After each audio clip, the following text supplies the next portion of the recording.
Hello listeners, welcome back to Luke's English Podcast. How are you doing? I hope you're doing all right today. So this is episode number 904 of Luke's English Podcast, and the name of this is Bits and Bobs / Questions of English.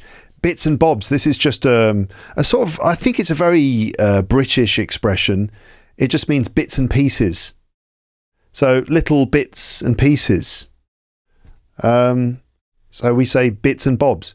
For example, on my desk, I have all these bits and bobs on my desk, like this kind of phone clamp and a fork for some reason. And I've got a pair of scissors and the top from a takeaway coffee cup that I got and a digital watch. These are all just bits and bobs. And in this episode, I'll be dealing with a few different bits and bobs, not objects on my desk, but just little pieces of English, little questions. I'm going to be getting into that and giving you the full details in just a moment. There is a PDF for this episode, which you'll be able to download. You'll just find the link in the description. If you are listening to this in a podcast app on your phone, just check the episode show notes. You'll find a link in there for the PDF. If you are watching this on YouTube, then check the episode description. You'll find a link in there as well. Okay, you're welcome. Right, so I'm going to start reading from the PDF right now. So let's do that, shall we? Okay, now here we go. Let's go to the PDF in 5, 4, 3, 2, 1. Boom! Okay, PDF time. Hello. Luke's English Podcast, episode number 904, Bits and Bobs / Questions of English. In fact, part 1 I'm going to add because I think this will be a multi-part series. So let me just start reading through my notes on the PDF here. You can follow with me if you want, or otherwise just relax and listen to the podcast as you normally would. So, as an English teacher and podcaster, I'm always looking out for interesting little bits and pieces, or bits and bobs, I can use in my English lessons or podcast episodes. This can be articles, stories, little jokes, letters in the newspaper, comments or emails from listeners and things like that. I often collect things like this and save them in a folder in my Google Drive. So, in this episode, I'm going to go through some of those bits and pieces that I've saved. I'm going to read them out, talk about them, and explain bits of vocabulary, grammar, or pronunciation that come up. So this episode is going to contain a variety of things, some mini English lessons, some interesting talking points, some comments from listeners, some bits of inspiration for your language learning journey, some questions about English, some error correction, and more, including these things. So, ISE or IZE endings. What's the difference? Moments when native speakers misunderstand their own language. Some motivation from Arnold Schwarzenegger. And it's not that motivation is not simply, get to the chopper. It's not just that. Some inspiration from author Kurt Vonnegut.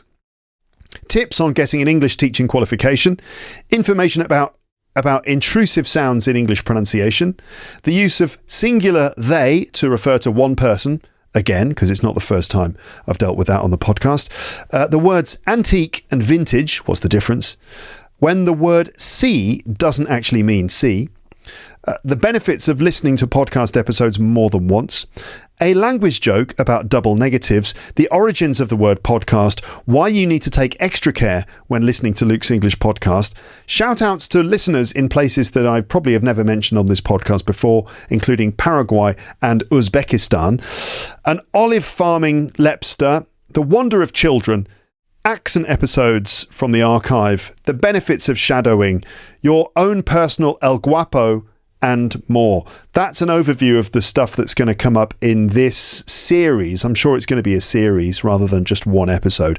How much am I going to get through in this first part? I don't know. Anyway, so this is a mix of English language points, little bits of motivation, some humour, and just little curiosities related to the English language. I hope you enjoy them all. I have a lot of things to share with you here, so shock horror, this might be in several parts. I say shock horror because, as you may know, these days I prefer to publish episodes in one single part, even if I could divide it. I have many reasons why I prefer not to divide my episodes into several parts, choosing instead to upload often 3-hour episodes, which in my opinion are actually better than chopping up episodes into parts, because people don't listen to every part. It's too complicated to explain now. But this one I feel might be in several parts. In fact, it might end up being a short series of episodes called Bits and Bobs / Questions of English. I tell you what I'm going to do.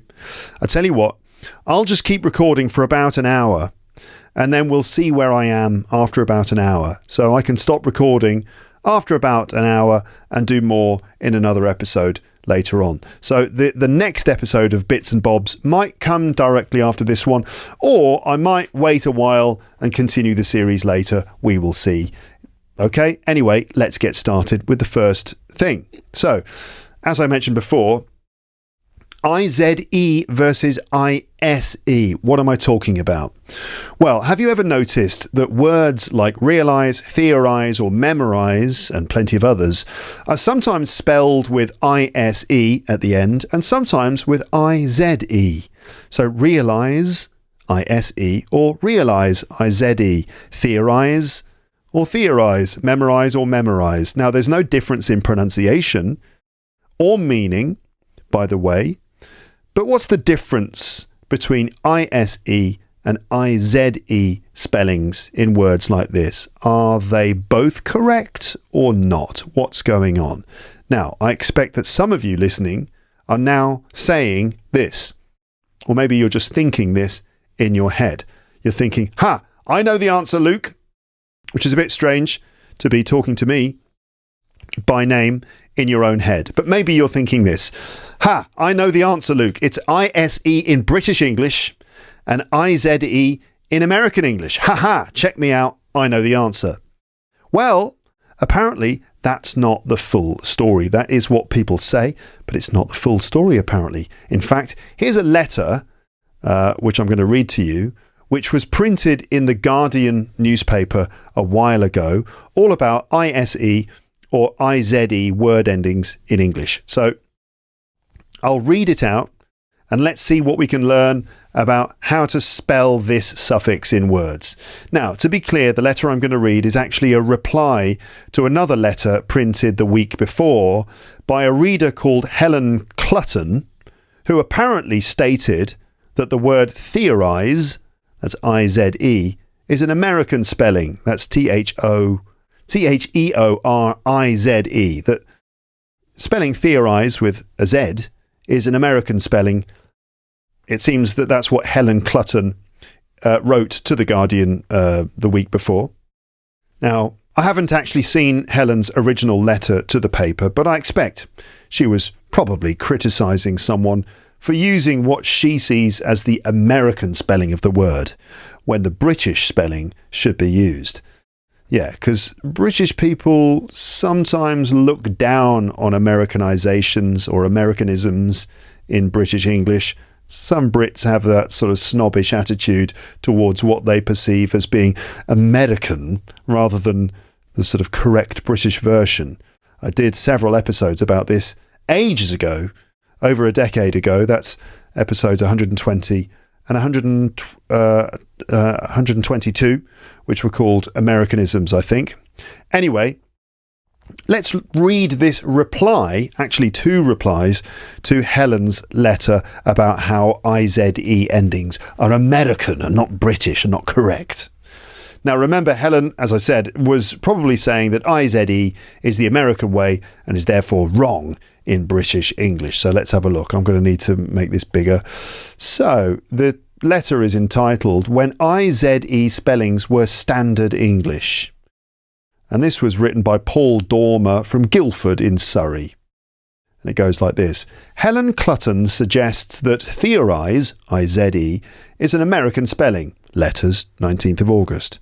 It's not as simple as that. The IZE spellings used to be standard in British English. I have seen a baptismal certificate for my great aunt, born in the 1880s in the Abingdon area, which said she was baptised That's baptized. By the way, to be baptized means to be officially made a Christian, officially sort of inducted into the Christian faith. It's a little ceremony that involves having holy water poured on your head and so on. You're baptized and then you're a Christian. So this writer, Paul Dormer, notes that he has seen a certificate from the 1880s for his great aunt, which wrote that she was baptized with, and that's baptized with a Z. So endings with IZE were allowed when I was at school in the 1960s in England. I used to enjoy writing the loopy Zs in cursive script in handwriting. It was only when I started work in the 1970s that people began telling me this was an American spelling and ISE endings became standard. About 30 years later, I was asked by colleagues to settle an argument. One of them was Bosnian by birth and always wanted to use correct English. She had a copy of the Oxford English Dictionary. The other person had told her that IZE endings were American, and she countered this by showing that the Oxford English Dictionary still used IZE endings. My answer that both of them were right didn't satisfy either.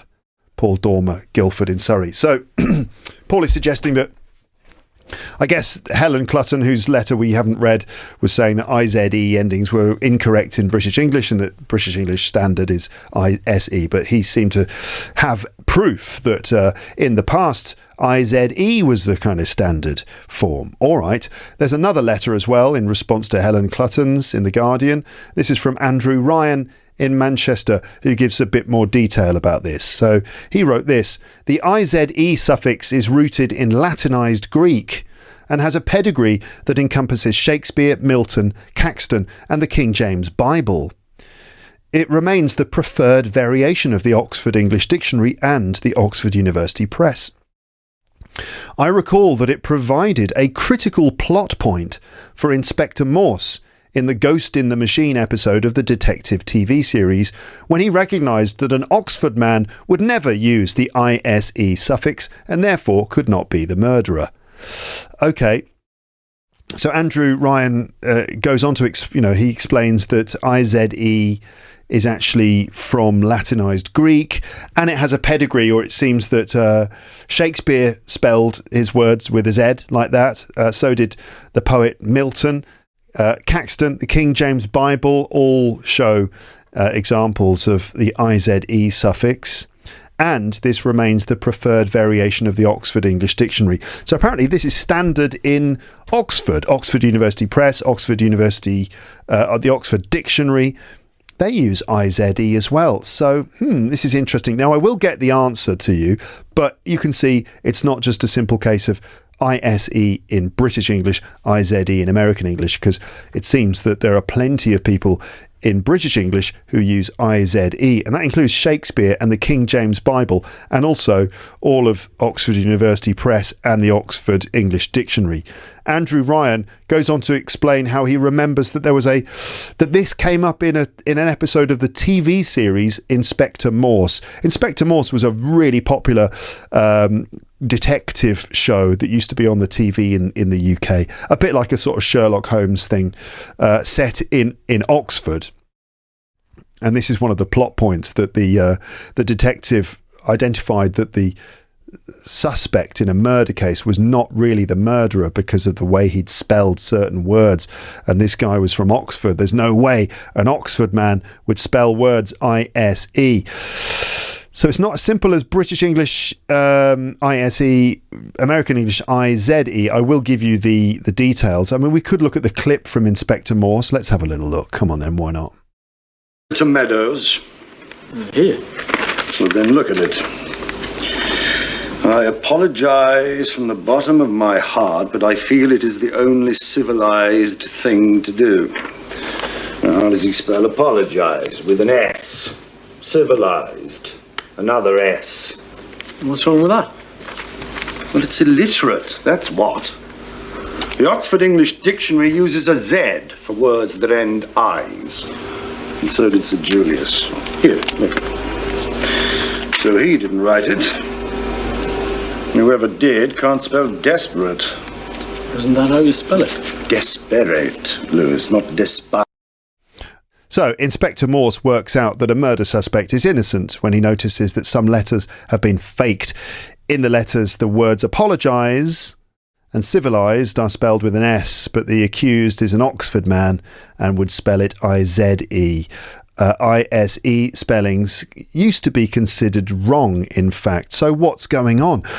What is the rule exactly? Should we use I-S-E or I-Z-E? And what should you be doing as a learner of English? Because, this is the point, isn't it? You're thinking, what am I supposed to do then, Luke? Now, here's a good, clear summary of the whole I-S-E versus I-Z-E suffix problem, which you didn't even realise was a problem until you started listening to this. This is a good, clear summary from a website run by a professional proofreading service. So let's have a look at that. Okay, why not? So this is from a website called A Remedy of Errors. Let me see if I can just make that the right size. Okay, A Remedy of Errors. The remedy of the week is I-S-E or I-Z-E, and this is by Hannah Jones from 2017 from the website theremedyoferrors.com. So, why does it matter? One of the most common errors I come across when proofreading is inconsistency of verbs ending in I-S-E or I-Z-E. If a word is spelled with the I-S-E ending on one line and the I-Z-E ending a few lines later, this can look very clumsy, meaning sort of like careless. Inconsistency in spelling can distract the reader from the text. If they're doubting how something is written, they may begin to doubt what is written too. So proofreaders are people who basically check other people's writing for mistakes and things like that. For example, if someone has written a book, that book would be read by proofreaders who check it in a lot of detail for any little errors and things before it could be published. And one of the common errors that apparently this proofreader notices is the inconsistency. So it's not just a question of one being right and the other one being wrong. It's more a question of always using the same form in your writing. So which is correct? In British English, either ending I-S-E or I-Z-E is acceptable. It's simply a matter of preference or referring to a house style. So a house style is a particular style that's considered to be standard in certain institutions, for example. The Oxford Style Guide prefers I-Z-E spellings, while many other universities prefer I-S-E spellings. Neither ending is more correct than the other. What is important is that whichever form you choose, you use it consistently throughout a piece of writing. Now, there are some words that always end in I-S-E, of course. It's important to remember, however, that some verbs always end I-S-E. This reflects the fact that these verbs are not formed by adding I-S-E or I-Z-E to a noun, as in the case of verbs such as hospital, hospitalise. Rather, the I-S-E forms part of a larger word element such as C-I-S-E, meaning cutting, in excise, meaning cutting from, incise, cutting into, or V-I-S-E, meaning seeing, as in revise, meaning look at something again, and supervise, meaning look over something. Some of the most common words which always end in I-S-E, even if the I-Z-E system is being used, include advertise, advise, arise, comprise, compromise, despise, devise, disguise, excise, exercise, improvise, incise, reprise, revise, supervise, surprise, and televise. Always I-S-E. All right, that's probably enough of that then. So I guess the point is that, I-S-E or I-Z-E, both common in British English, depends on sort of which institution you're dealing with, but you should be consistent. And this is probably a good point to just, to consider across your learning and use of English, is that consistency is really important.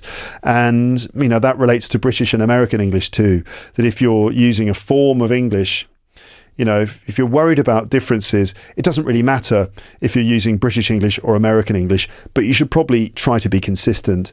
And if you're using American English spellings, for example, that you always use American English spellings. If you're using British English spellings, you should always use them and stay consistent.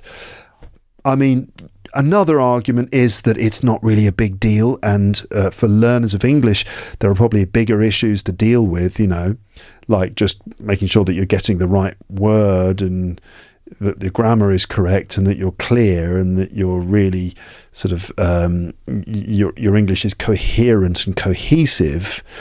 Those are probably bigger concerns. But, still, these little spelling differences might, make you think twice. Consistency is the thing. IZE is generally common in American English as well, by the way.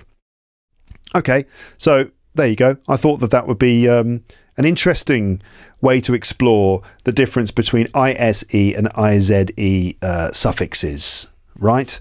Okay, let's move on to the next bit. So this one is called Knowledge is Power, Francis Bacon. Now, here's a funny little story with a little history lesson about how native speakers of English misunderstand their own language sometimes. We can see a picture, if you're looking at the PDF, there's a picture of a man called Francis Bacon. So Francis Bacon was an English philosopher from the late 16th and early 17th centuries, and is considered to be the father of empiricism, a philosophical school of thought which forms the basis of modern scientific thinking. But you probably knew that already, didn't you? Francis Bacon is famous for lots of things, but he's famous for the quote, "Knowledge is power." Have you ever heard that quote? Knowledge is power. This basically means that understanding the world and gaining knowledge through observation and scientific study ultimately gives us power. The more we know, the more we are able to do or control. So, knowledge is power, in quote marks, brackets, Francis Bacon. Now, but this line, knowledge is power, Francis Bacon, has become a meme, a sort of repeated joke online, which sometimes does the rounds. I mean, it gets passed around, shared on different websites, social media, and sites like Reddit, for example. Have you ever heard about it? Have you seen it? Have you ever seen this little meme? Have you read it? It's quite an old one. It's been around for quite a long time. Now, sometimes when we hear things in English, we can misunderstand them completely, just like in any language. Especially if we never see those things written down, if we just hear them. Now, this is because, just like in many languages, often two different things can sound the same. It could be because of homophones, that's different words that sound the same but are actually spelled different and have spelled differently and have different meanings, as we know from so many jokes. So it could be because of homophones, or because of connected speech. That's where several words connect together and end up sounding like something else. Right? Of course, these misunderstandings are fairly common with learners of English, it has to be said. You must have experienced that, where you've heard something and you've understood something completely different to what was actually said, because you've been distracted by those, bits of connected speech or homophones, double meanings, things like that. It's quite common for learning English, as I've observed so many times with my students in classrooms and stuff. But native speakers also misunderstand their own language quite a lot, with some quite funny consequences. So here's the meme from Reddit, and I'm going to read this out to you now. So, France is bacon. France, that's the country, is bacon, the food. That's the title of this.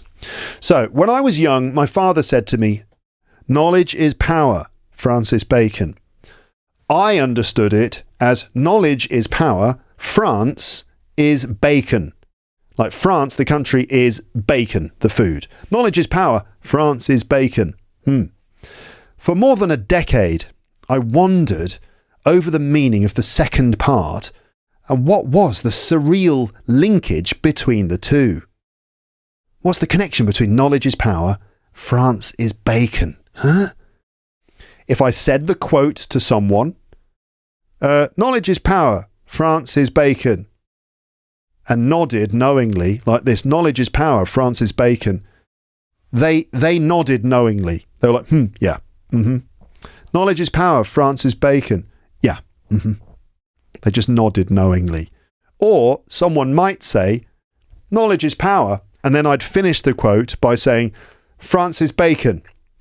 And they wouldn't look at me like I'd said something very odd, but instead they would just thoughtfully agree. Like they'd be going, oh, blah, blah, blah, and, knowledge is power. Ha, Francis Bacon. Yeah, They would just thoughtfully agree. I did ask a teacher, what did knowledge is power, Francis Bacon mean?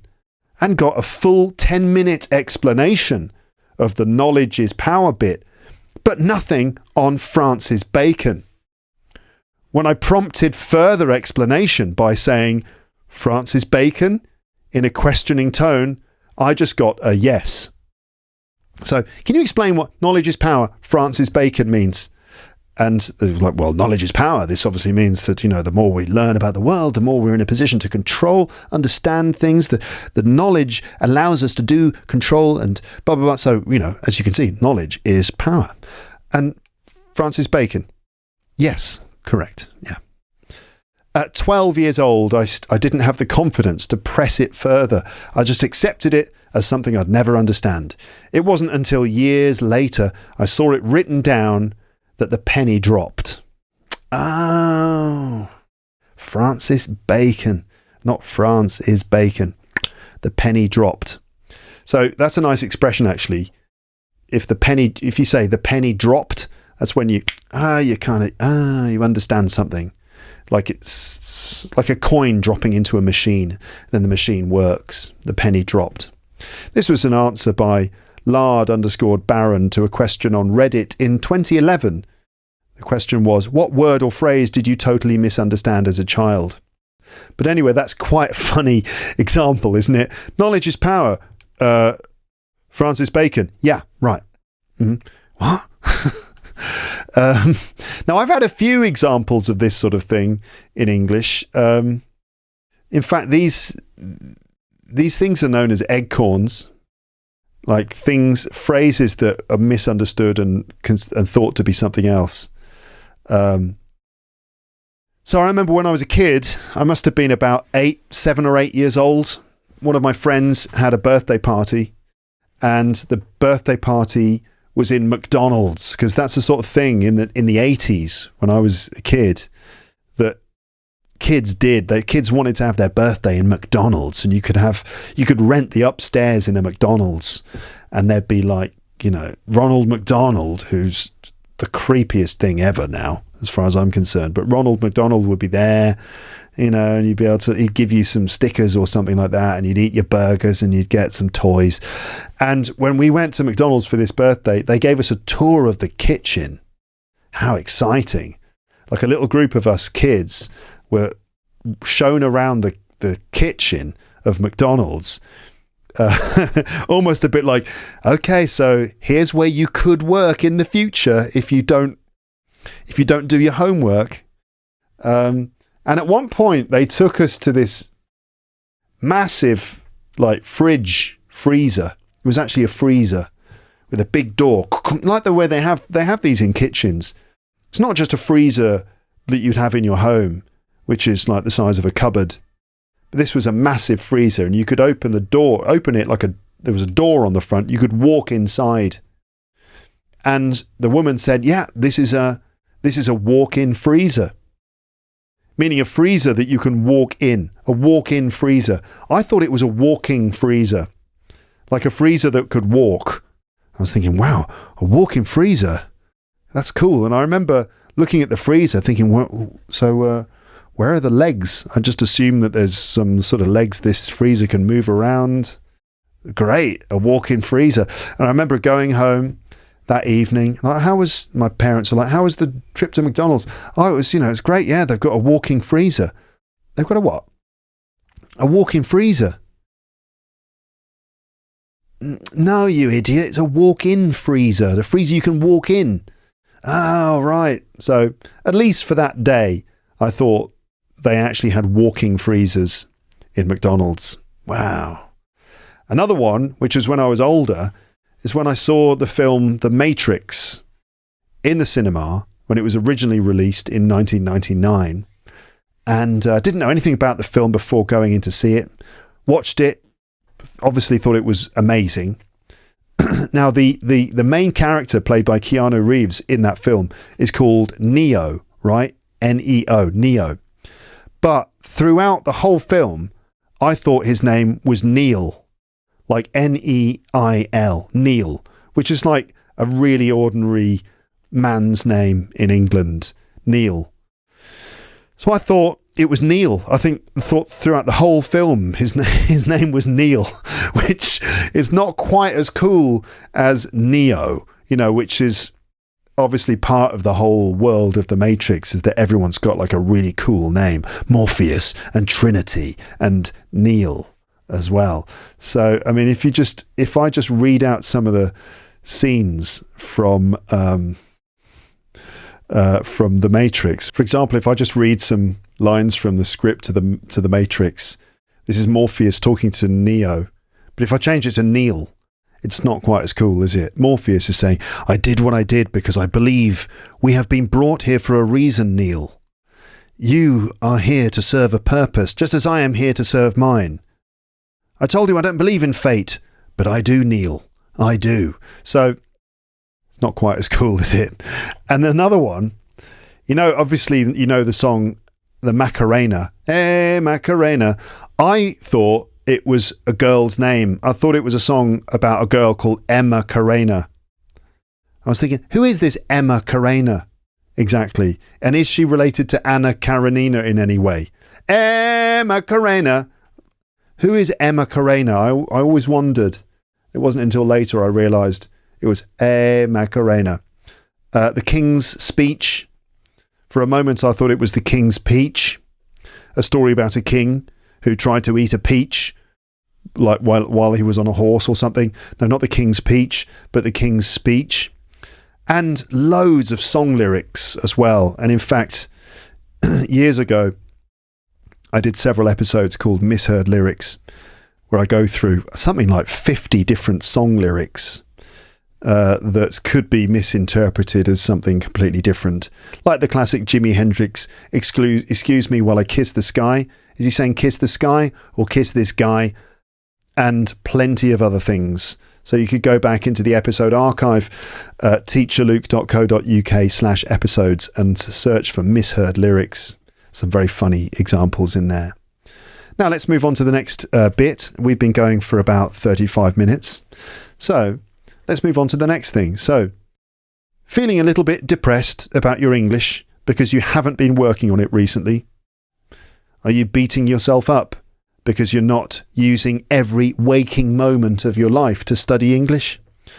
Are you feeling guilty about not applying all of those study tips that you've heard from online polyglots? How about a little motivational boost from Arnold Schwarzenegger? Now, I'm not sure where this first appeared, but it looked like Arnold was doing a Q&A, which is a question and answer, or AQA, which is all questions answered, any questions answered. Maybe Arnold was doing some question and answer stuff online somewhere, and someone asked him this. So it goes like this. I know this is pandering. If you're pandering, it's kind of like you're sort of hoping to get something, or maybe fishing for compliments, or fishing for a reassurance or something like that. So I know this is pandering, but I've been depressed for months and I haven't hit the gym during that time. Of course, Arnold Schwarzenegger is known for his physical workouts and being a very motivated bodybuilder. So I've been depressed for months and I haven't hit the gym during that time. Mr. Schwarzenegger, can you please tell me to get off my lazy ass and hit the gym? I swear to everything I hold dear that I will snap out of it and go. And then Governor Schwarzenegger, as he was at the time, replied. Now, I'm not going to do a full Arnold Schwarzenegger impression in reading out his reply. One reason for that is that I can't really. I can do a bit of a Schwarzenegger impression, but I can't just say anything in a Schwarzenegger voice, because if I try and speak just normally, I always end up sounding like Werner Herzog, the German film director. So I'm not going to try and do. The only things I can say as Arnold Schwarzenegger are basically, come on, you can do it, come on, and come on, let's get out of here, and of course, as well. So, come on, get to the chopper, you can do it. Right, that's more or less it. But I can't do the rest of it, so I can't do like, I'm not going to be that hard on you. Please don't be that hard on yourself. I'll just read it out normally, okay? So the guy is saying, please, Arnold, please just tell me to get off my ass and hit the gym. He needs motivation. And Schwarzenegger says, I'm not going to be that hard on you. Please don't be that hard on yourself. We all go through challenges. We all go through failure. Sometimes life is a workout. But the key thing is you get up, just move a little, roll out of bed and do some push-ups or go for a walk. I could say that in his voice. Do some push-ups or go for a walk. Go for a walk. Just do something, one step at a time. I hope you feel better and get back to the gym, but don't beat yourself up, because that's just useless talk. It doesn't get you closer to the gym, and don't be afraid to ask for help. Good luck. By the way, to beat yourself up is to criticize yourself, to self-criticize a lot. Literally, to beat someone up, I suppose, literally. Well, normally the meaning of beat someone up is to physically hurt someone, like kick and punch someone a lot, so that they're really badly injured. That's to beat someone up. But if you beat yourself up, it means that you kind of really criticize yourself, and sort of like your self-talk is very abusive and negative. And so like, oh, I'm so bad, I'm such a terrible English learner. Don't beat yourself up. So it's pretty good advice. Schwarzenegger is basically saying, don't worry about it. We all go through these challenges. The main thing is that you shouldn't be too hard on yourself. Don't beat yourself up. We all go through failure.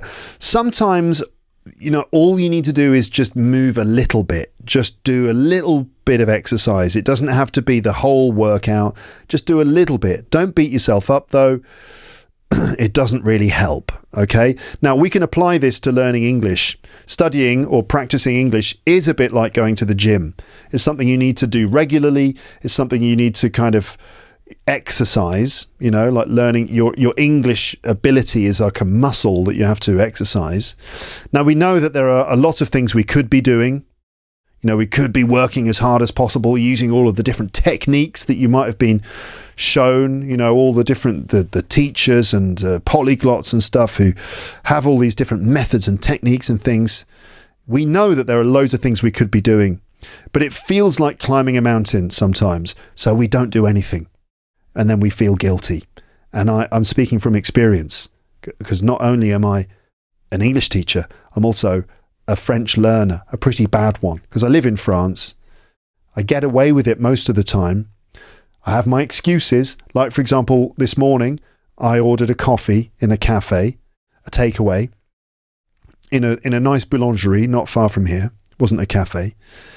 I went in and I said in French, "Bonjour, un café allongé s'il vous plaît pour emporter avec un pain au chocolat. Merci." Which means, hello, I'd like an Americano coffee to take away, please, and a pain au chocolat, which is a kind of chocolate pastry thing. So, bonjour, un pain au chocolat pour emporter, s'il vous plaît, avec un pain au chocolat. And he just replied in English. And he said, and what? In English. So, failure. I mean, he didn't help. First of all, he didn't understand avec un pain au chocolat, which I'm pretty sure I said pretty much correctly. But not only that, he just instantly switched to English and just went, and what? And I said, un pain au chocolat. And he said, you want to pay by card? I was just like, oh, God. So, it doesn't help when that happens.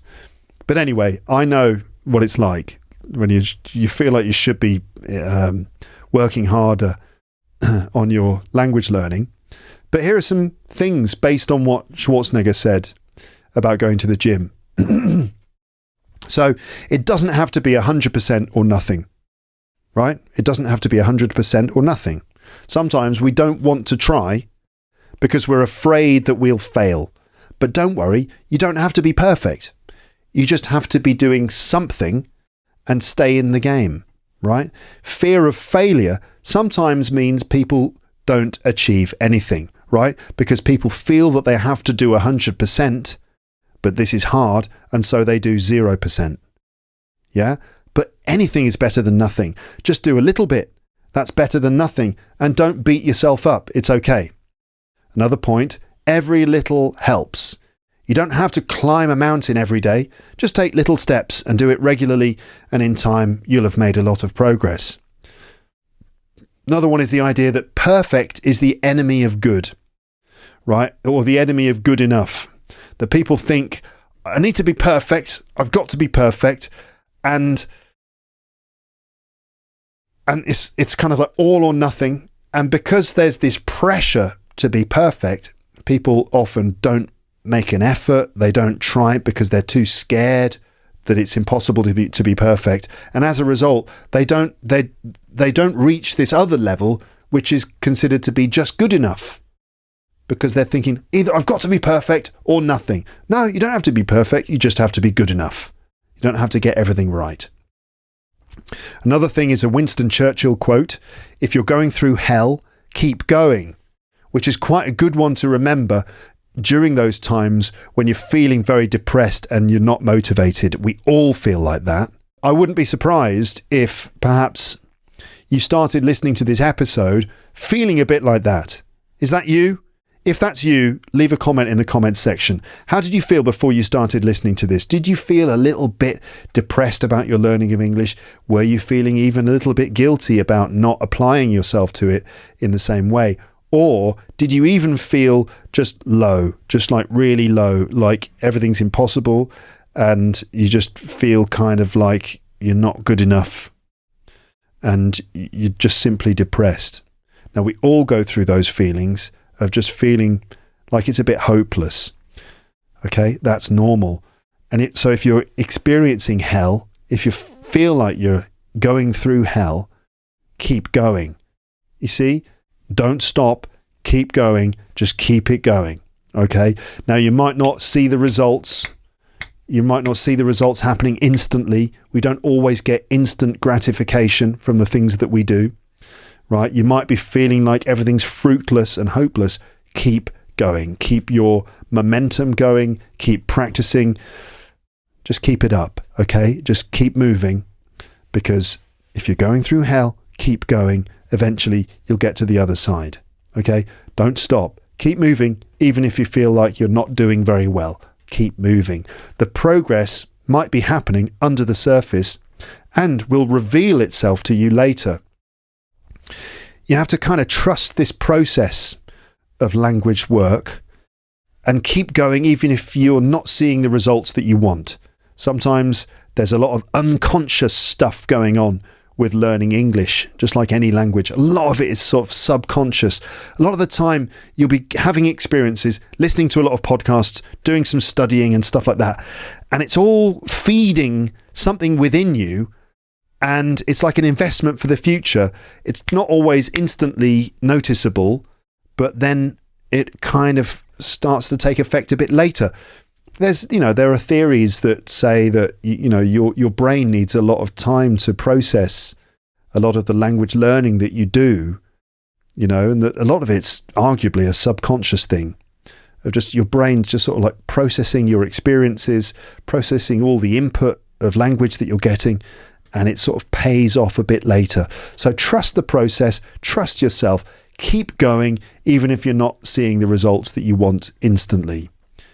If you feel that you need to be perfect, you might never do anything. So don't just always aim for perfection. Not that there's anything wrong with that, but don't let perfection stop you from basically just being good enough. Starting is often the hardest part, right? Starting something new. That's often the hardest part. If you can get over that hurdle, if you can get the ball rolling, you just got to keep it going. A little bit goes a long way, one step at a time. Come on, you can do it. Come on. Okay. And the next bit here in my list is a letter from Kurt Vonnegut. This is probably, will this be the last thing in the episode? We'll see.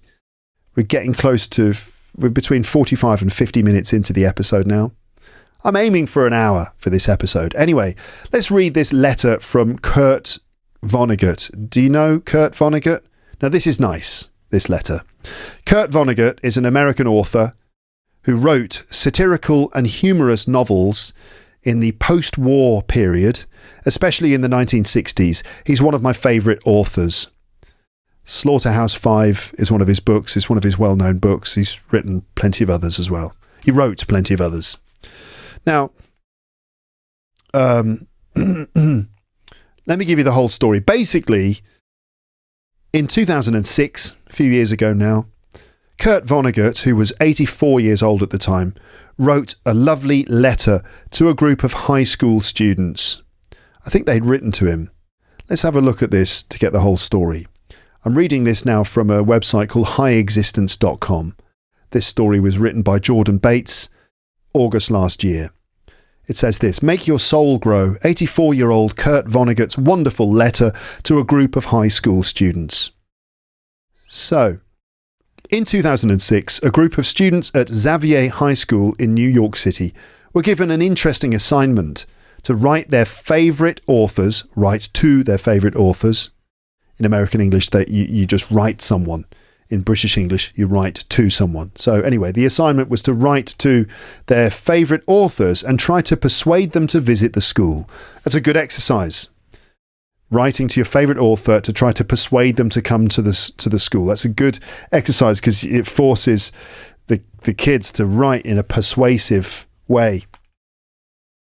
Plus, writing to your favourite author is going to be quite a motivating task, I would say. Good idea. So, 5 students opted to write to none other than Kurt Vonnegut, the inimitable author of numerous hilarious, mind-bending, darkly satirical sci-fi classics, such as Slaughterhouse-Five and Cat's Cradle. Wily old Kurt, wily means kind of clever, witty, smart. Wily old Kurt was the only author to reply to the high school students, although he chose not to visit the school, noting that he no longer makes public appearances because he now resembles nothing so much as an iguana. You know, being 84 years old, he looks like an old lizard, so he doesn't like making public appearances anymore. But he did take time to write the students a marvellous letter. So here's the letter from Kurt Vonnegut. Let me read it to you. Right, we're going to read the transcription because the original letter is a bit difficult to see. "I thank you for your friendly letters. You sure know how to cheer up a really old geezer in his sunset years." Meaning you really know how to make an old man in the last years of his life happy. How to cheer up a really old geezer in his sunset years. "I don't make public appearances anymore because I now resemble nothing so much as an iguana.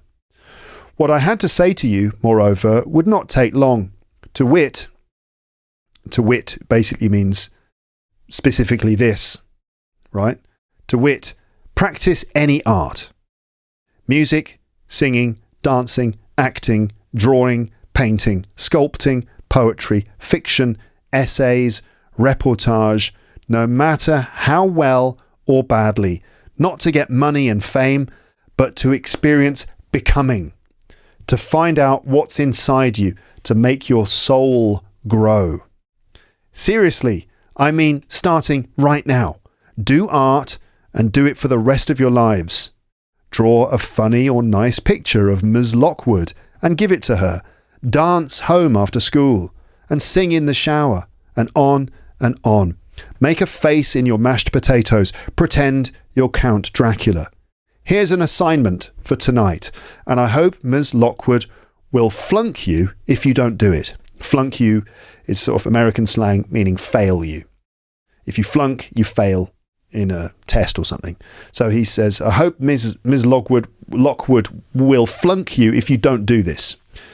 Write a 6-line poem about anything, but rhymed. Okay, the poem has to rhyme. 6 lines, and it can be about anything at all, but it has to rhyme. No fair tennis without a net. No fair tennis without a net, meaning, there's not a game always has to have some sort of limitation or challenge in it. In this case, it's to make the lines of the poem rhyme. Make it as good as you possibly can, but don't tell anybody what you're doing. Don't show it or recite it to anybody, not even your girlfriend or parents or whatever, or Ms. Lockwood, okay? Tear it up into teeny weeny pieces. So rip it up into teeny weeny pieces and discard them into widely separated trash receptacles. So after you've written your poem that you've really tried to make good, rip it into pieces and take those pieces and put them into various different rubbish bins or trash cans. Okay, you will find that you've already been gloriously rewarded for your poem. You have experienced becoming, learned a lot more about what's inside you, and you have made your soul grow.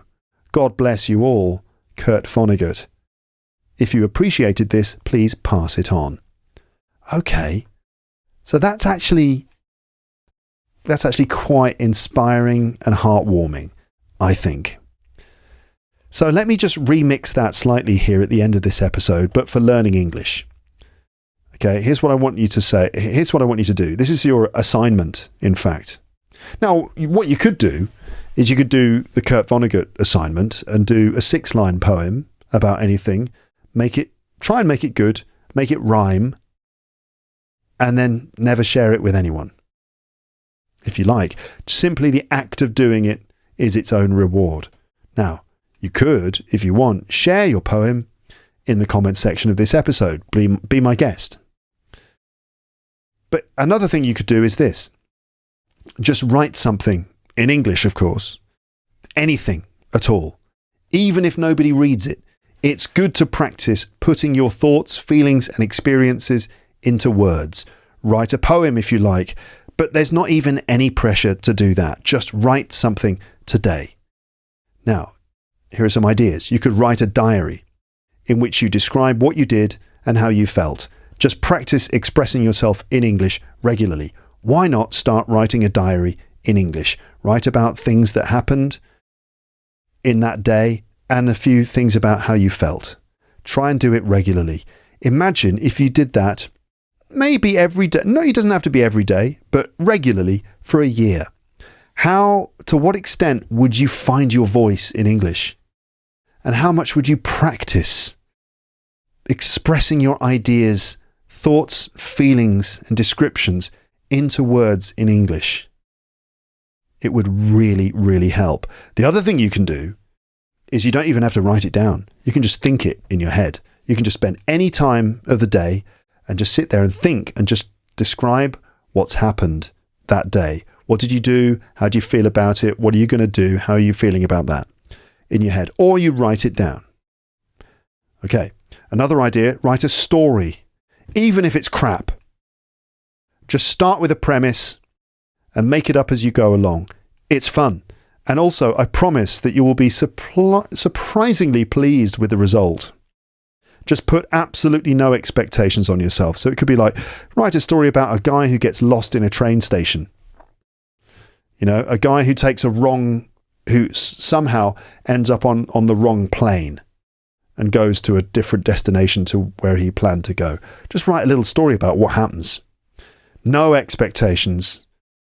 You'll be surprisingly pleased with the result, I predict. I've done that before as an English teacher. I've had to just write stories because I needed to give examples. These days we have ChatGPT that does everything for us, but trust me, simply the act of trying to do it is worth it for its own rewards. and it's terrifically good for your English. Another thing, write a letter to someone you respect, telling them why you respect them. You don't even have to publish it. You don't even have to send it if you don't want to. Write an email to yourself and then reply to it. You could do that quite regularly. Have a whole email conversation with yourself. Write yourself an email and then reply to your own email and keep it going. Just write something in English, then consider doing it every day and imagine the results. It would be very beneficial to your English, and also by expressing yourself, maybe even turning it into art in some way. It's good for your soul. It will help your soul grow, just like Kurt Vonnegut said. Okay, I feel like this is the natural ending for this episode. Food for thought, I hope. And the end of Bits and Bobs part 1. When will part 2 of this come along? Soon enough. I think it'll turn up in your podcast feed soon enough when I do it. I don't think it's going to be the next episode, actually, because I think the next one, what is it? It's going to be Halloween soon. It's going to be Halloween. So in a couple of episodes' time, it'll be the end of October, and I've got a Halloween story episode planned. And maybe I'll do Bits and Bobs 2 for the next episode, or maybe I'll do something else. I wanted to do an episode with some jokes in it, because that's a lot of fun. So anyway, Bits and Bobs 2 will turn up in your podcast feed at some point. But I hope you enjoyed this episode and it gave you some inspiration, some motivation, that you learned a thing or two. And, consider what I said about writing something in English on a regular basis. It could be a really good idea. I look forward to reading your comments in the comments section. Tell your friends about Luke's English podcast if you care about them, or maybe just keep it secret. I don't know. Maybe you've decided, I don't want to tell anyone else about this. This is just my thing. Fair enough. Otherwise, you could, drop a like, drop a comment, subscribe to the show, wherever you get your podcasts. And if you feel moved to do so, consider writing a review somewhere like iTunes. That would be nice, and it would really help the podcast as well. Thank you so much for listening, and I'll speak to you next time. But for now, it's time to say goodbye. Bye. Bye.